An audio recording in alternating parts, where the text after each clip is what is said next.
Hello दोस्तों, मैं हूं अशीम अकरम और आप देख रहे हैं डिजिटल एडिजेट चैनल।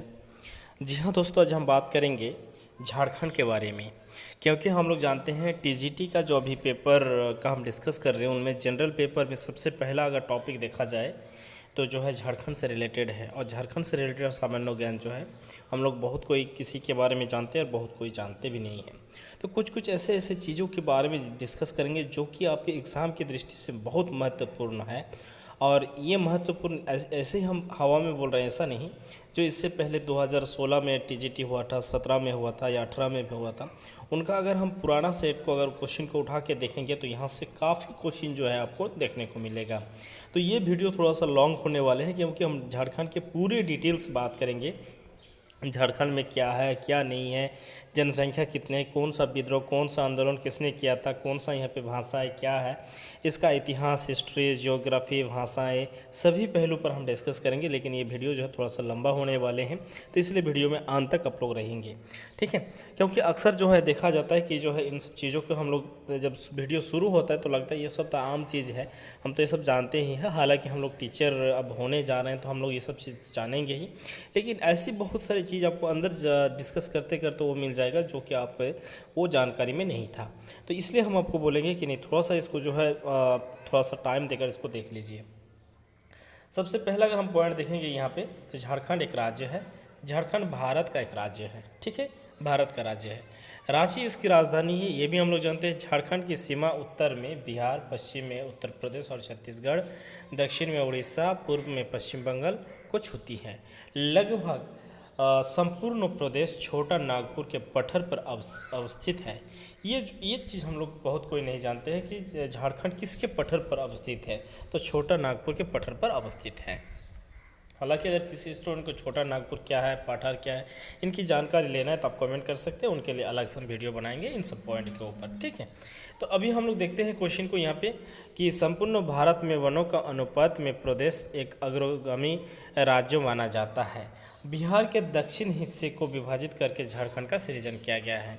अगर क्वेश्चन आपको पूछा जाए कि बिहार के कौन से हिस्सा को विभाजित करके झारखंड को बनाया गया है, तो हम लोग बोल सकते हैं कि उसके दक्षिणी हिस्सा को विभाजित करके। इस प्रदेश के अन्य बड़े शहरों में से धनबाद, बोकारो, जमशेदपुर शामिल हैं। इन राज्यों में अगर बड़े शहर के रूप से अगर देखा जाए तो धनबाद है, बोकारो है, जमशेदपुर है। तीन राज्यों जो है बड़े राज्यों के नाम से इनको जाना जाता है। अब हम लोग यहाँ पे देखते हैं झारखंड की कुछ ये चीज़, ठीक है। आप बोल सकते हैं कि सर ये क्या है, ये एक झारखंड का है, स्पेलिंग क्या हुआ, ये एक अलग भाषा है। यहाँ पे जो संताली भाषा होते हैं उन भाषा का स्क्रिप्चर से यानी अक्षर से ये लिखा गया है, इसलिए इसको आपको पढ़ना नहीं आता। जो संताली जानते हैं उनको ये पढ़ना आ जाएगा, ठीक है। इस झारखंड का नामकरण जो है झारखंड कैसे पड़ा, ठीक है, हम लोग नामकरण के बारे में जानेंगे। विभिन्न इंडो आर्य भाषाओं में झाड़ शब्दों का अर्थ होता है जंगल और खंड शब्दों का अर्थ होता है भूमि। यानी इस प्रकार अगर देखा जाए झारखंड का अर्थ होता है वन या भूमि है, ठीक है। छोटा नागपुर पठार में बसा होने के कारण इसका छोटा नागपुर प्रदेश भी बोलते हैं। यानी अगर एग्जाम में आपको क्वेश्चन आ जाए कि छोटा नागपुर प्रदेश किसको कहा जाता है, तो छोटा नागपुर को जो है इसको हम लोग झारखंड को भी बोल सकते हैं। और कई राज्य हैं जो छोटे नागपुर के पठार में पड़ते हैं, सिर्फ झारखंड को ही नहीं बोल पाएंगे, और कुछ राज्य ऐसे हैं जो आपको आगामी इसमें हम छोटा नागपुर में उसमें हम बताएंगे। है ये जंगलों का प्रदेश भी इसको कहा जा सकता है। झारखंड को हम लोग जंगल का भी प्रदेश कह सकते हैं। इधर चित्रों में आप देख सकते हैं, यहाँ पे अगर चित्रों देखेंगे तो झारखंड भारत के मानचित्रों के किस जगह में है, इन चित्रों से भी आप देख सकते हैं, ठीक है। आगे हम कुछ यहाँ पे और चीज़ डिस्कस करना है, कर सकते हैं। यहाँ पे हम देखेंगे कि मध्यकाल में इस क्षेत्रों को झारखंड के नाम से जाना जाता था। मध्यकाल जो थे उन समय भी इन जगह को झारखंड नाम से जाना जाता था। भविष्य पुराना यानी लगभग 1200 ईस्वी पूर्व इसको माना जा सकता है। यानी सीए के अनुसार झारखंड 715 देशों में से था। यह नाम पहली बार पूर्व गंगा वंश के नरसिंह देवी द्वितीय के शासनकाल में उड़ीसा क्षेत्रों से केंद्र पड़ा था, ठीक है। इन सब चीज़ों के बारे में यहाँ पे थोड़ा सा डिस्कस है। अब हम थोड़ा सा इसका ये देख लेते हैं कि झारखंड का जो है ये सब क्या चीज़ है। यहाँ पे हम पिक्चर में जो है यहाँ पे आप देख सकते हैं झारखंड का राजधानी जो है रांची है। सबसे बड़ा अगर शहर आपको पूछा जाए कि झारखंड का सबसे बड़ा शहर है तो वो आपको जमशेदपुर है। यहाँ का जनसंख्या कितना है 3,29,88,134 है। इसका अगर घनत्व देखा जाए तो 414 किलोमीटर स्क्वायर है। इसका क्षेत्रफल देखा जाए तो ये है आपका यहाँ पे 24 जिले हैं। भाषा यहाँ पे क्या है, हिंदी भाषा है। हिंदी भाषा हालांकि हमारे देश के राज्य भाषा के रूप में भी है, तो यहाँ के राज्य भाषा जो है हिंदी है। इसका गठन कब हुआ तो 15 नवंबर 2020 को बिहार से अलग किया गया है। अभी इसके सरकार के बारे में हम यहाँ पे डिस्कस करेंगे कि अभी राज्यपाल कौन है। तो हम लोग जानते हैं कि रमेश बैस है। हेमंत सोरेन जो है मुख्यमंत्री है, वो कौन से पार्टी से, झारखंड मुक्ति मोर्चा पार्टी से। ये जो विधानसभा है यानी विधान मंडल जो है एक सदनीय है। एक सदनीय का अर्थ होता है सिर्फ यहाँ पे एमएलए ही है और इसके पास जो है ये आपका एमएलसी नहीं है। एमएलसी का मतलब होता है जो और एक चुनाव होता है जिसको हम लोग एमएलसी चुनाव बोलते हैं लेकिन यहाँ पे नहीं है। यहाँ पे अगर देखें तो विधानसभा का कुल कितना सीट है तो 82 सीट है यहाँ पे। राज्यसभा का कितना सीट है, 6 सीट है और लोकसभा का कितना सीट है, 14 सीट है। लेकिन झारखंड के अंदर उच्च न्यायालय यानी झारखंड उच्च न्यायालय भी मौजूद है। उसके बाद ये एक बहुत इंपॉर्टेंट क्वेश्चन बन जाता है कि डाक सूचक संख्या क्या है। डाक सूचक संख्या का अर्थ होता है जो पोस्ट ऑफिस इंडेक्स नंबर होता है जिसको हम लोग पिन नंबर कहते हैं। इसका जो शुरू होता है आपका 81 से लेकर शुरू होकर 83 तक जाते जाते ये समाप्त हो जाते हैं।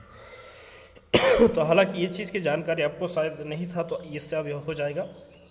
जैसे हम लोग पिन कोड लिखते हैं, कोई लिखता है 81, फिर लिखता है 8161, फिर 0, कोई लिखता है 1, कोई लिखता है 5, कोई लिखता है 3, कोई 7। इस तरह होते होते यहाँ से ही ये वाला आपका जो है हिस्सा जाते हैं गांव के हिसाब से, पोस्ट ऑफिस के हिसाब से। लेकिन यहाँ का शुरू वाला जो डिजिट है ये आपका 81 से लेकर 83 तक आपका झारखंड से ही है। फिर जब 84 हो जाएगा तो फिर दूसरा डिस्ट्रिक्ट चला जाएगा ना, दूसरा स्टेट चला जाएगा। बहन अक्षर यानी गाड़ी में जो आपका नंबर प्लेट होते हैं, अगर झारखंड का अगर वो गाड़ी है तो क्या अक्षर वहाँ पे लिखेंगे तो JH लिखिएगा, ठीक है। अगर IEO अगर होगा तो इन JH लिखा जाएगा, ये आपका होता है। अब फिर यहाँ पे एक है आपको थोड़ा सा यहाँ पे नेट ये हो जा रहा है।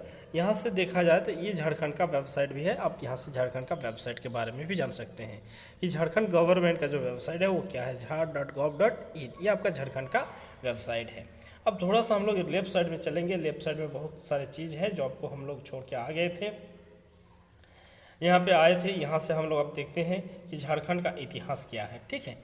झारखंड का इतिहास है, झारखंड के हजारीबाग जिले में लगभग 500 साल, ठीक है, 500 नहीं 5000 है, 5000 साल पुराना गुफा चित्र मिला है। इस राज्य में ईसा पूर्व यानी ईसा पूर्व काल से भी ये राज्यों को मतलब 1400 काल, ईसा पूर्व के 1400 काल से लोहे और औजार और मिट्टी का बर्तन का अवशेष मिले हैं। यानी औजार बहुत सारे सामान जो है ईसा पूर्व काल से ही मिलती हैं। यानी 325 ईसा पूर्व में भारत के उत्तरी इलाके बिहार से उत्पन्न मौर्य साम्राज्य जो हम लोग पढ़े हैं, या अगर कोई आज का स्टूडेंट है तो वो जानते हैं मौर्य साम्राज्य क्या होते हैं। मौर्य साम्राज्यों का हिस्सा हुआ करता था। यानी दक्षिण बिहार जो है, दक्षिण बिहार से जो उत्पन्न हुए हैं ये आपका मौर्य साम्राज्य का हिस्सा भी हुआ करता था कोई एक समय में। यानी लगभग 325 ईसा पूर्व में, यानी ईसा के पूर्व से, यानी 2000 जैसे हम लोग होता है 2000 साल, तो 2000 साल शुरू होने से पहले चीज़ को जो है ईसा पूर्व बोला जाता है। उसके बाद हम लोग देखते हैं यहाँ पे फनी मुकुट राय ने छोटा नागपुर में नागवंशी वंश का स्थापना की थी और उसने ये वंश का स्थापना की थी। अब मध्यकाल में हम लोग चलते हैं। मध्यकाल में अब क्या है वो तो हम लोग प्राचीन काल देख लें। मध्यकाल में झारखंड का इतिहास क्या है। मध्यकाल में इस क्षेत्रों में चारों राजवंश और नाग राजवंश राजाओं का शासन था। तो यहाँ पे मध्यकाल में जो इस क्षेत्रों में चेरो जो राजवंश था उसका और नागवंशी राजा जो था उनका भी शासनकाल हुआ करता था। मुगल प्रभाव इस क्षेत्रों में सम्राट अकबर के शासनकाल के दौरान पहुंचा। तब 1574 में राजा मानिक सिंह ने इस पर आक्रमण किया था। जब मुगल साम्राज्य आए थे तब उस समय अकबर के शासनकाल के समय यहाँ पे 1574 में राजा मानिक सिंह ने इस पर आक्रमण किया था। दुर्जन साल मध्यकाल में छोटा नागपुर महान नागवंशी राजा थे। उनके शासनकाल में वे मुगल शासक जहांगीर के समकालीन के सेनापति ने इस क्षेत्र में आक्रमण किया था। राजा मेदिनी राय ने 1658 से 1674 तक पालामू क्षेत्रों पर, यानी पालामू जो अभी जिला है यहाँ पे, पालामू क्षेत्रों पर शासन किया था। ठीक है, तो ये सब चीज़ है। उसके बाद यहाँ पे जब राजवंश कमज़ोर होने लगे तो उस समय ईस्ट इंडिया कंपनी, जो अंग्रेज आए थे, वो ईस्ट इंडिया कंपनी का इस क्षेत्रों में दखल हुआ था। यानी ब्रिटिश सरकार का जो ईस्ट इंडिया कंपनी आया था वो भी हम लोग के झारखंड में ही आए थे, ईस्ट इंडिया कंपनी। ठीक है, अब यहाँ पे देखते हैं ईस्ट इंडिया कंपनी ने चेरो के पालामू किले पर कब्जा कर लिया। यानी उस समय पालामू पर कब्जा कर लिया था, जो वो पहले जो दूसरे राजा लोग थे उन लोगों का। इसका मतलब हो रहा है कि हमारे झारखंड जो है सभी इतिहास को टच करते हैं। मुगल काल भी झारखंड से रिलेटेड है, झारखंड में भी वो लोग भी पाँव रखे थे, ब्रिटिश भी आए थे, सब कोई झारखंड जो है आए थे। झारखंड एक ऐसा जगह है जहाँ पे पूरी विश्व झारखंड के बारे में जानती हैं। ठीक है, लेकिन इसको हालांकि अभी भी बहुत जगह में बिहार के ही रूप से नाम से जानते हैं कि बिहार, क्योंकि उस समय जो बिहार के नाम से ही क्या हुआ करता था। ठीक है, अब हम देखते हैं आधुनिक काल। 1765 के बाद यहाँ ब्रिटिश ईस्ट इंडिया कंपनी का प्रभाव पड़ा।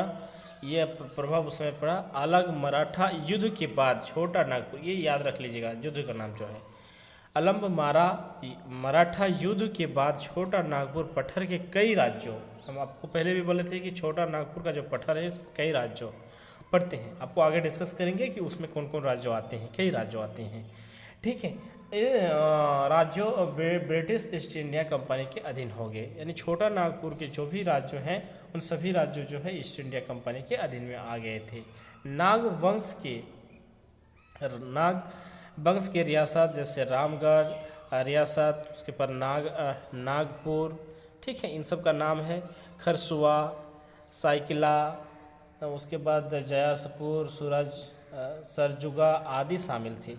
ब्रिटिश दस्ता के अधीन यहाँ काफ़ी अत्याचार हुए और अन्य प्रदेशों से आने वाले लोगों को काफ़ी दबदबा हो गया। अब दूसरे प्रदेश से जो लोग आए थे उनका यहाँ पे दबदबा होना शुरू हुआ। इस कालखंड में इस प्रदेश में ब्रिटिश के खिलाफ बहुत विद्रोह हुए। इनमें से कुछ प्रमुखों हैं। यहाँ पे जो विद्रोह हुए थे उनका यहाँ पे नाम है। और एग्ज़ाम में इन विद्रोह को पूछेगा ही पूछेगा, एक नहीं 2 3 4 एग्जाम में पूछेगा आपको। तो यहाँ से बहुत सारे क्वेश्चन आपको एग्जाम में काफ़ी जो है हेल्प करेगा। कौन कौन विद्रोह हुआ था, कब हुआ था, कब से कब तक हुआ था। तो हम देखेंगे 1769 से लेकर 1805 तक चुवाड़ विद्रोह हुआ था। इसका विद्रोह का हेड क्या था, रघुनाथ महतो ने नेतृत्व किया था। ठीक है, इसको याद रख लीजिएगा कि ये विद्रोह कब हुआ था। नेक्स्ट विद्रोह यहाँ का नाम है, विद्रोह का नाम 1772 से लेकर 1780 दशक तक एक विद्रोह हुआ था, जिनको हम लोग बोलेंगे पहाड़िया विद्रोह। क्या बोलते हैं, पहाड़िया विद्रोह। 1780 से लेकर 1785 तक एक 5 साल तक एक विद्रोह हुआ था, तिलका माझी इसका नेतृत्व किया था। इस विद्रोह का नाम था माझी विद्रोह, जिसमें भागलपुर में 1785 में तिलका माझी ने फांसी लगा दी थी। ठीक है, तिलका माझी एक जो है वहाँ पे इस नाम से कॉलेज भी है, एक यूनिवर्सिटी भी है, तिलका माझी। ठीक है, तो ये आपको उस समय झारखंड में ही, पूरा तो भागलपुर हो या जो भी हो झारखंड से रिलेटेड है, इसलिए इसको हम लोग अभी झारखंड से ही नाम से जानेंगे। ठीक है, तो तिलका माझी ये आंदोलन हुआ था 1780 से लेकर 1785 तक, ये सबको याद रखिएगा। उसके बाद 1795 से 1821 तक तमाड़ विद्रोह, एक विद्रोह हुआ था जिनका नाम था तमाड़ विद्रोह। ठीक है, तमाड़ विद्रोह हुआ था। उसके बाद नेक्स्ट अगर हम देखेंगे 1793 से लेकर 1796 तक, तो मुंडा विद्रोह, जिसका हेड क्या था, राम साहनी नेतृत्व किया था। राम साहनी, इसको याद रखिएगा ये नाम सबको, क्योंकि एग्जाम में जब क्वेश्चन पूछता है तो इसमें लिख देता है कि इनमें से राम साहनी कौन सा विद्रोह किया था, तो उसमें फिर ऑप्शन आपको दे देता है, क्योंकि हम लोग जानते हैं कि मल्टीपल चॉइस क्वेश्चन ही एग्जाम में रहेंगे। 1800 से लेकर 1802 तक मुंडा विद्रोह हुआ था। इन सबको भी याद रखिएगा कि ये सब हुआ था। उसके बाद 1812 से लेकर सख्त राय और मंडल सिंह, जिसको मंडल सिंह के नेतृत्व में ईस्ट इंडिया कंपनी के विरुद्ध विद्रोह किया था। तो ये आपका दोनों नाम को याद रखना होगा। कभी कभी पूछ देता है कि इनमें से कौन से जो है जोड़ा जो है सही नहीं है। अब वो बहुत सारे ऐसे विद्रोह का जो जोड़ा है उनका नाम दे देगा और आपको बताएगा। तो अब अगर मान के चलिए सख्त राय और मंडल सिंह का जोड़ा देगा तो ये आपका सही रहेगा। बाकी अगर दूसरा दूसरा दे देगा, अनबन सन कोई जोड़ा मिला देगा तो वो आपको ध्यान में रखना होगा। या तो इस तरह भी इसको क्वेश्चन पूछ सकते हैं 1812 में, या तो ऐसे भी क्वेश्चन पूछा जा सकता है कि ईस्ट इंडिया कंपनी के विरुद्ध 1812 में कौन कौन उसका जो विद्रोह हुआ था उसका नेतृत्व किया था। तो ये दो नाम आपको याद रखना होगा। 1777 से लेकर 1771 तक चेरो विद्रोह जिसको बोलते हैं पलामू की जयनाथ सिंह के नेतृत्व में हुआ था। ठीक है, ये भी आपको याद रखना होगा कि चेरो विद्रोह जो हुआ था वो कहाँ हुआ था, पलामू में। उसका हेड कौन किया था, जयनाथ सिंह ने किया था।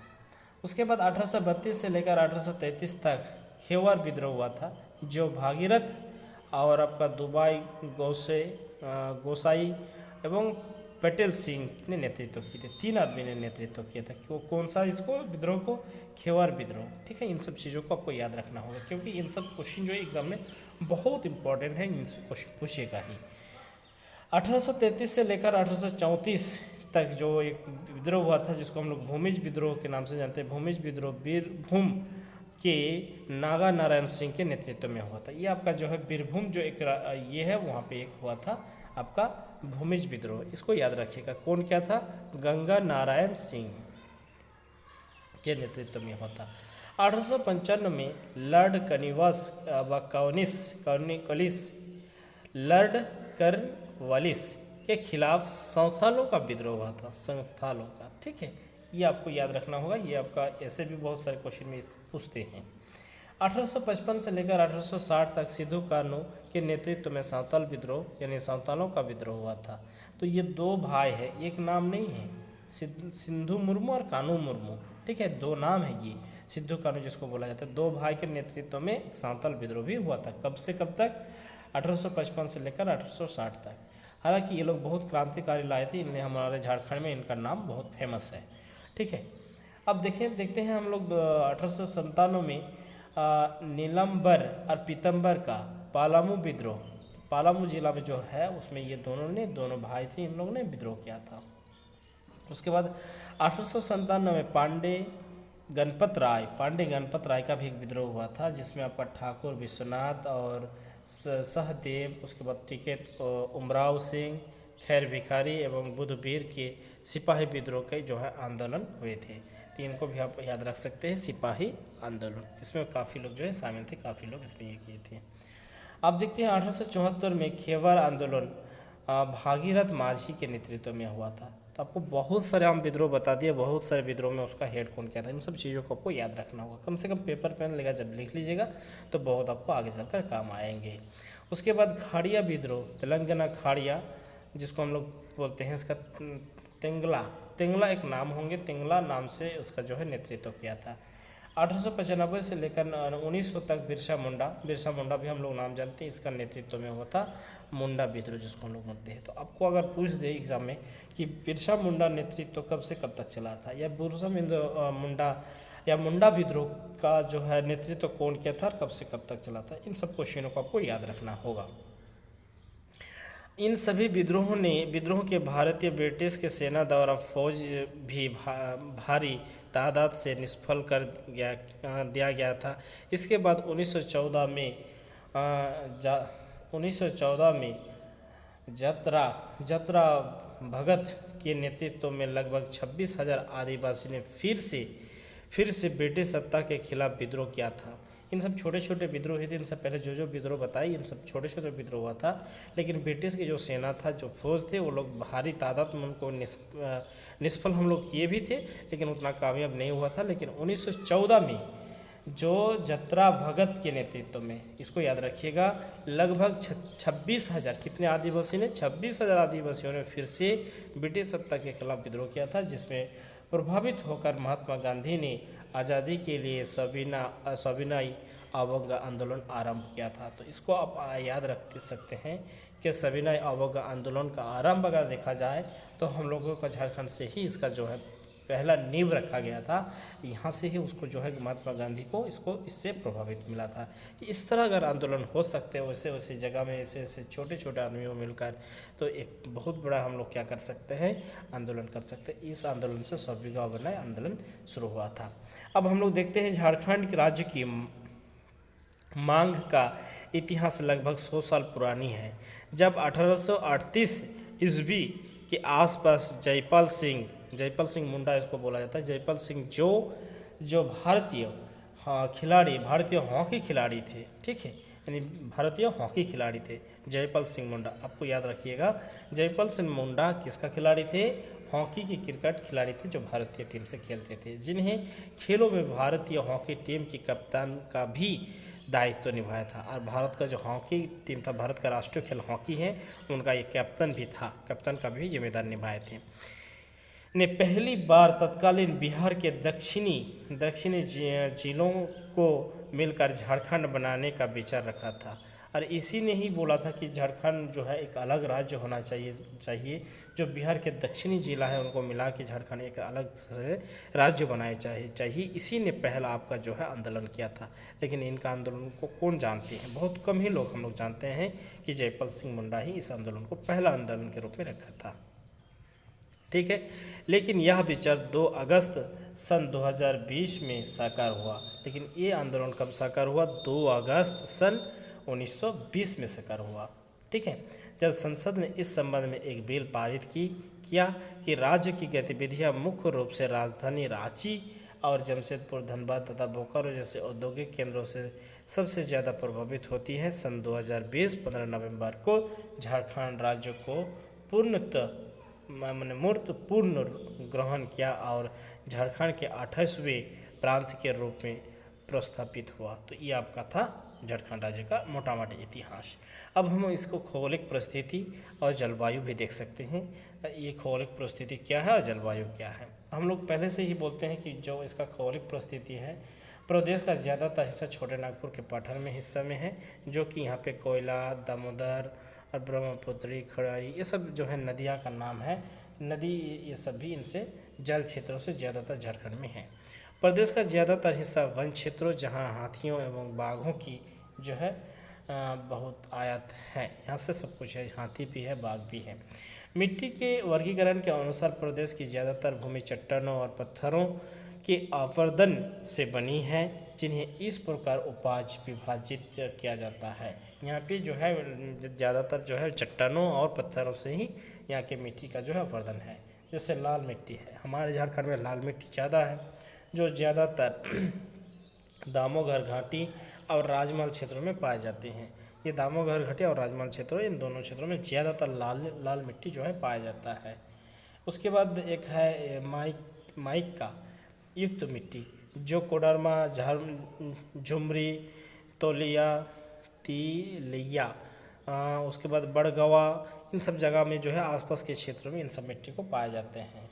उसके बाद बलुआई मिट्टी, जिसको हम लोग बोलते हैं, ज़्यादातर हजारीबाग एवं धनबाद क्षेत्रों में की भूमि में पाई जाती हैं। काली मिट्टी जो है आपका राजमहल क्षेत्रों में भी पाए जाते हैं, क्योंकि ये बंगाल से नज़दीकी है। उसके बाद यह आपका है लेटेराइट मिट्टी जो है, ये आपका विज्ञान से भी ये सब क्वेश्चन को पूछा जाता है कि रांची के पश्चिमी हिस्सा पलामू एवं संताल परगना में ये सब मिट्टी पाए जाते हैं, एवं पश्चिमी एवं पूर्वी सिंहभूम में भी पाए जाते हैं। पश्चिमी और पूर्वी जो दोनों ये आपका जो है ये है जिले हैं। अब यहाँ पे बहुत सारी चीज़ यहाँ पे आप देख सकते हैं, वनस्पतिकी और जैविकी यहाँ पे क्या है, इन सब चीज़ों के बारे में हम पहले पॉज करके यहाँ पे इसको पढ़ सकते हैं। क्योंकि वीडियो बहुत लंबा होते जा रहे हैं, तो हम आगे इसके और ज़्यादातर डिस्कस नहीं करेंगे, क्योंकि आप लोग भी जानते हैं हर आदमी का थोड़ा सा एक पैशन होते हैं। अब यहाँ पे जनसंख्या भी कुछ देख सकते हैं आप, झारखंड की जनसंख्या कितने आदिवासी है, लगभग क्या है, नहीं है। यहाँ पे कुल जनसंख्या देख सकते हैं, लिंगोनुपात क्या है, यहाँ पे पुरुष कितने हैं और महिला कितने हैं, घनत्व क्या, घनत्व के बारे में पहले ही हम बता चुके हैं। इसके बाद इसके विभिन्न जो भाषा है, यहाँ पे कौन कौन सी भाषा है आप देख सकते हैं, हिंदी है, बांग्ला है, नागपुरी है। उसके बाद खोरठा है, खोरठा भाषा भी यहाँ पे है। इन सब चीज़ के बारे में हम देख सकते हैं। यहाँ पे बहुत सारी चीज़, यहाँ पे आप इसको प्ले पॉज करके पढ़ सकते हैं। यहाँ पे अगर देखा जाए तो राज्यों की बहुसंख्यक आबादी हिंदू धर्म भी है, लगभग इतना परसेंट है, 67% है। दूसरे स्थान पर जो है 14% 5 जो है इस्लाम धर्मों के मानने वाले भी है।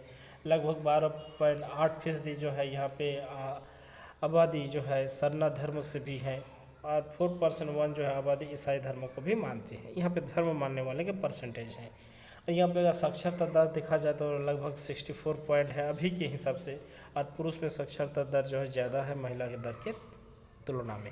तो ये आप अनुपात भी आप इसको याद रख सकते हैं, इससे ये भी आपको एग्ज़ाम में काम आएगा। तो छोटे छोटे चीज़ होते हैं, लेकिन एग्ज़ाम की दृष्टि से खास करके टीजीटी एग्ज़ाम की दृष्टि से काफ़ी इंपॉर्टेंट है, क्योंकि टीजीटी एग्ज़ाम में खास जो आपका हिंदी पेपर जो होगा, आपका सामान्य नॉलेज का जो कंबाइंड पेपर रहेंगे, पहला पेपर 100 मार्क का ना 200 मार्क का जो रहेगा 100 करके, उनमें जो है ज़्यादा आपको हार्डली नहीं पूछा जाएगा, छोटा छोटा चीज़ पूछा जाएगा, लेकिन जो आपके दिमाग में शायद वो सब नहीं है। तो इन सब चीज़ों को अगर थोड़ा सा प्रैक्टिस में लाते रहेंगे तो आपको ये बहुत ही काम आएंगे। ठीक है, तो हम अब यहाँ पे देख सकते हैं झारखंड सरकार की राजनीति क्या है। यहाँ पे राज्यपाल और राष्ट्रपति इन सब के बारे में क्या है, मुख्यमंत्री है, प्रशासनिक सेवा, सब कुछ यहाँ पे है, और बहुत कुछ यहाँ पे है। इन सब चीज़ों को देख सकते हैं, कितने ज़िले हैं, जिला में कितना कौन कौन नाम है, क्या है, अर्थतंत्र क्या है, इसका जो है कमाई का रास्ता क्या है, सारा चीज़ यहाँ पे है। उद्योग धंधे क्या क्या यहाँ पे हैं, कहाँ कौन सा ज़िला में उद्योग कैसा है, ये सब चीज़ को यहाँ पे कला और संस्कृति के बारे में भी देख सकते हैं कि यहाँ पे कौन कौन कला होते हैं, कौन कौन संस्कृति होता है, आदिवासी ये सब डांस है, इन सब जो है कुछ यहाँ पे ये क्वेश्चन को भी आप देख सकते हैं कि झारखंड के कुछ प्रमुख त्यौहार इस प्रकार है। यहाँ पे आप देख सकते हैं, इन सब त्योहारों को भी आप ये कॉपी में नोट डाउन कर सकते हैं। हालांकि ये काफ़ी इंपॉर्टेंट है ये वीडियो आप लोग के लिए। अब आप लोग इसके ऊपर कितना फोकस करते हैं, ये आप लोग के ऊपर जिम्मेदारी होते हैं। ठीक है, विश्वविद्यालय यहाँ पे कितना है, झारखंड में विश्वविद्यालय कितना है, आप यहाँ पे पढ़ सकते हैं। डॉक्टर श्याम प्रसाद मुखर्जी यूनिवर्सिटी रांची, रांची विश्वविद्यालय रांची, उसके बाद नीलंबर पीतम्बर विश्वविद्यालय है, उसके बाद विनोदा बिहारी महतो है, सिद्धू कान्हू मुर्मू विश्वविद्यालय दुमका है, विनोबा भावे विश्वविद्यालय हजारीबाग है। ठीक है, यहाँ पे बहुत सारे विश्वविद्यालय हैं, ये सब के बारे में आप देख सकते हैं। बिरसा कृषि विश्वविद्यालय रांची है, ये सब बहुत सारे विश्वविद्यालय हैं। तो इतना विश्वविद्यालय है। अब केंद्रीय विश्वविद्यालय क्या है, इन सब चीज़ों के बारे में भी देख सकते हैं। यातायात के यहाँ पे व्यवस्था क्या है, संचार और समाचार का माध्यम क्या है, कौन कौन यहाँ पे पेपर आपको मिलते हैं, जैसे रांची एक्सप्रेस है, प्रभात खबर हो गया, उसके बाद हिंदी समाचार पत्र हो गया। ठीक है, हिंदी बांग्ला यहाँ पे भाषा में भी उपलब्ध होते हैं। दैनिक भास्कर है, दैनिक जागरण भी चलते हैं, दैनिक हिंदुस्तान भी चलते हैं यहाँ पे। तो इन सब चीज़ों के बारे में यहाँ पे आप डिस्कस कर चुके हैं, हम इसको आप देख सकते हैं। उसके बाद झारखंड के पर्यटन स्थल कौन कौन है, यानी देखने लायक जगह कौन कौन है, कहाँ कहाँ से आते हैं अभी बाहर से हम लोग का। तो ये आपका गढ़वा जिला में 3 यहाँ पर बहुत अच्छा जो है मंदिर है, इनको आप पर्यटन के रूप में देखने के लिए जा सकते हैं। तो यहाँ पे देवघर में ये सब मंदिर है, बहुत सारे यहाँ पे जगह है जो आप देख सकते हैं। यहाँ पे एक है जुलमी पार्क है जो जमशेदपुर में है। ठीक है, ये सब पर्यटक ये आपका ये है। तो यानी टोटल अगर ये वीडियो आप देख लेंगे, और ये वीडियो को अगर आप हो सके तो उसको हर रोज़ पहले पॉज करके देखिए और लिखिए, तो यहाँ से हम लोग जो है बहुत सारी चीज़ ये सब कर सकते हैं। अब यहाँ पे देखिए झारखंड के लोगों की सूची, झारखंड के कितने लोग हैं, शेख भिखारी क्या क्या, उसके बाद लोग रहते हैं यहाँ पे हम लोग देख सकते हैं। ठीक है, इतने तरह के लोग यहाँ पे जो है रहते हैं। तो अब हम इसके बारे में और डिटेल से बात नहीं करेंगे इस वीडियो में ही तक। फिर आपको जो भी दिक्कत होंगे, जो भी चीज़ आप ज़्यादातर लेना चाहते हैं, उनके लिए आप कमेंट करें इस वीडियो में ही तक। फिर मिलेंगे नेक्स्ट वीडियो में। थैंक यू, धन्यवाद।